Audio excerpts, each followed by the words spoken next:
国际社会越来越重视中国镇压东突厥斯坦维吾尔人，相反，一些国家保持沉默，甚至支持中国的镇压政策。阿拉伯联合酋长国强人穆罕默德本扎叶德·阿勒纳哈扬王储今天到访北京，并且会见中国国家主席习近平。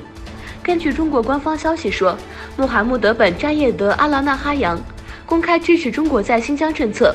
并称与中国在向东突激进分裂等恐怖主义作斗争进行合作。习近平感谢穆罕默德本扎叶德·阿勒纳哈扬的宝贵支持。乌兹别克斯坦议员首次打破针对东突厥斯坦问题的沉默。乌兹别克斯坦议员库布罗多索向总统致信，要求为了终止中国针对东突厥斯坦人的压迫付出努力。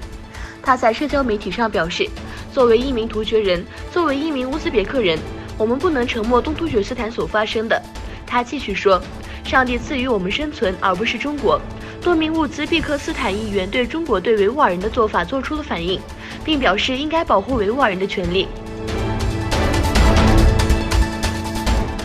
香港市民抗议事件引起全世界关注。周日在元朗发生的白衣者打伤数十名和平抗议示威者的事件，更是引起香港乃至国际舆论大哗。但是，北京说，美国在香港的事态中扮演了角色，并希望美国能收回向香港伸出的黑手。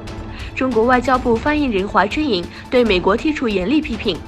华春莹说，包括香港本地的媒体透露出的一些迹象，可以明显看出有外部势力在背后操纵、策划，甚至组织实施有关行动的这样一些迹象。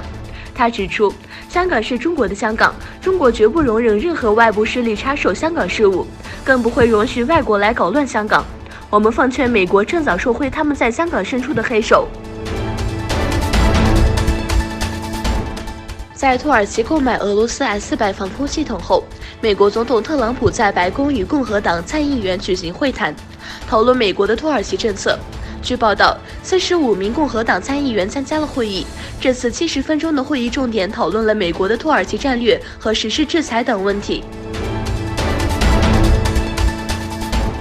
德国、法国、英国和西班牙坚决谴责以色列在被占领的东耶路撒冷拆毁巴勒斯坦人的房屋。各国联合发布了声明说，除非在特殊情况，拆除被占领地区的建筑物违反了国际人道主义法和联合国安理会决议。这些行为对巴勒斯坦人民来说是不必要的痛苦。